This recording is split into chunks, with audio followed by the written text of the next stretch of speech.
عبداللہ بن مسعود نے فرمایا کہ نبی صلی اللہ علیہ وسلم نے نماز پڑھائی۔ ابراہیم نے کہا مجھے نہیں معلوم کہ نماز میں زیادتی ہوئی یا کمی۔ پھر جب آپ نے سلام پھیرا تو آپ سے کہا گیا کہ یا رسول اللہ صلی اللہ علیہ وسلم کیا نماز میں کوئی نیا حکم آیا ہے؟ آپ نے فرمایا آخر کیا بات ہے؟ لوگوں نے کہا آپ نے اتنی رکعتیں پڑھی ہیں۔ یہ سن کر آپ صلی اللہ علیہ وسلم نے اپنے دونوں پاؤں پھیرے اور قبلے کی طرف منہ کر لیا اور سہو کے 2 سجدے کیے اور سلام پھیرا۔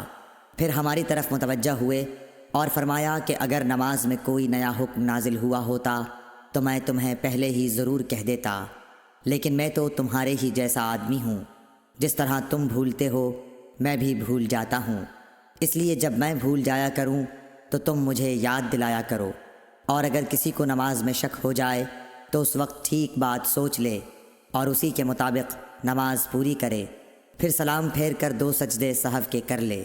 صحیح بخاری حدیث نمبر 401۔ انس بن مالک رضی اللہ تعالیٰ عنہ سے روایت ہے کہ عمر رضی اللہ تعالیٰ عنہ نے فرمایا کہ میری 3 باتوں میں جو میرے منہ سے نکلا میرے رب نے ویسا ہی حکم فرمایا۔ میں نے کہا تھا کہ یا رسول اللہ صلی اللہ علیہ وسلم اگر ہم مقام ابراہیم کو نماز پڑھنے کی جگہ بنا سکتے تو اچھا ہوتا۔ اس پر یہ آیت نازل ہوئی اور تم مقام ابراہیم کو نماز پڑھنے کی جگہ بنا لو۔ دوسری آیت پردے کے بارے میں ہے۔ میں نے کہا تھا کہ یا رسول اللہ کاش آپ اپنی عورتوں کو پردے کا حکم دیتے، کیونکہ ان سے اچھے اور برے ہر طرح کے لوگ بات کرتے ہیں۔ اس پر پردے کی آیت نازل ہوئی۔ اور ایک مرتبہ حضور صلی اللہ علیہ وسلم کی بیویاں جوش و خروش میں آپ کی خدمت میں اتفاق کر کے کچھ مطالبات لے کر حاضر ہوئیں۔ میں نے ان سے کہا کہ ہو سکتا ہے کہ اللہ پاک تمہیں طلاق دلا دیں اور تمہارے بدلے تم سے بہتر مسلمہ بیویاں اپنے رسول صلی اللہ علیہ وسلم کو عنایت کریں، تو یہ آیت نازل ہوئی عسیٰ ربہ ان طلقکن ان یبدلہ ازواجا خیرا منکن۔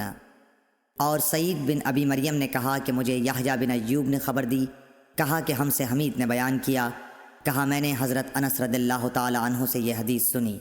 صحیح بخاری حدیث نمبر 402۔ عبداللہ بن عمر سے روایت ہے آپ نے فرمایا کہ لوگ قباء میں فجر کی نماز پڑھ رہے تھے کہ اتنے میں ایک آنے والا آیا، اس نے بتایا کہ رسول اللہ صلی اللہ علیہ وسلم پر کل وحی نازل ہوئی ہے اور انہیں کعبے کی طرف نماز میں منہ کرنے کا حکم ہو گیا ہے۔ چنانچہ ان لوگوں نے بھی کعبے کی جانب منہ کر لیے، جبکہ اس وقت وہ شام کی جانب منہ کیے ہوئے تھے، اس لیے وہ سب کعبے کی جانب گھوم گئے۔ صحیح بخاری حدیث نمبر 403۔ جناب عبداللہ سے روایت ہے انہوں نے فرمایا کہ نبی کریم صلی اللہ علیہ وسلم نے بھولے سے ظہر کی نماز ایک مرتبہ 5 رکعت پڑھی۔ اس پر لوگوں نے پوچھا کہ کیا نماز میں زیادتی ہو گئی ہے؟ آپ صلی اللہ علیہ وسلم نے فرمایا کیا بات ہے؟ صحابہ نے عرض کی کہ آپ نے 5 رکعت پڑھی ہیں۔ عبداللہ بن مسعود رضی اللہ تعالیٰ عنہ نے فرمایا کہ پھر آپ نے اپنے پاؤں موڑ لیے اور سہو کے 2 سجدے کیے۔ صحیح بخاری حدیث نمبر 404۔ انس بن مالک رضی اللہ تعالیٰ عنہ سے روایت ہے کہ نبی کریم صلی اللہ علیہ وسلم نے قبلے کی طرف دیوار پر بلغم دیکھا جو آپ کو ناگوار گزرا، اور یہ ناگواری آپ کے چہرہ مبارک پر دکھائی دینے لگی۔ پھر آپ اٹھے اور خود اپنے ہاتھ سے کھرچ ڈالا اور فرمایا کہ جب کوئی شخص نماز کے لیے کھڑا ہوتا ہے تو گویا وہ اپنے رب کے ساتھ سرگوشی کرتا ہے، یا یوں فرمایا کہ اس کا رب اس کے اور قبلے کے درمیان ہوتا ہے، اس لیے کوئی شخص نماز میں اپنے قبلے کی طرف نہ تھوکے، البتہ بائیں طرف یا اپنے قدموں کے نیچے تھوک سکتا ہے۔ پھر آپ نے اپنی چادر کا کنارہ لیا، اس پر تھوکا، پھر اس کو الٹ پلٹ کیا اور فرمایا یا اس طرح کر لیا کرو۔ صحیح بخاری حدیث نمبر 405۔ عبداللہ بن عمر رضی اللہ تعالیٰ عنہ سے روایت ہے کہ رسول اللہ صلی اللہ علیہ وسلم نے قبلے کی دیوار پر تھوک دیکھا، آپ صلی اللہ علیہ وسلم نے اسے کھرچ ڈالا۔ پھر آپ نے لوگوں سے خطاب کیا اور فرمایا کہ جب کوئی شخص نماز میں ہو تو اپنے منہ کے سامنے نہ تھوکے، کیونکہ نماز میں منہ کے سامنے اللہ عز و جل ہوتا ہے۔ صحیح بخاری حدیث نمبر 406۔ حضرت عائشہ ام المومنین رضی اللہ تعالی عنہا سے روایت ہے کہ رسول اللہ صلی اللہ علیہ وسلم نے قبلے کی دیوار پر رینٹ یا تھوک یا بلغم دیکھا تو اسے آپ نے کھرچ ڈالا۔ صحیح بخاری حدیث نمبر 407۔ حضرت ابو ہریرہ اور حضرت ابو سعید رضی اللہ تعالی عنہ سے روایت ہے کہ رسول اللہ صلی اللہ علیہ وسلم نے مسجد کی دیوار پر بلغم دیکھا، پھر رسول اللہ صلی اللہ علیہ وسلم نے ایک کنکری لی اور اسے صاف کر دیا، پھر فرمایا کہ جب تم میں سے کوئی شخص تھوکے تو اسے اپنے منہ کے سامنے یا دائیں طرف نہیں تھوکنا چاہیے، البتہ بائیں طرف یا اپنے بائیں پاؤں کے نیچے تھوک لے۔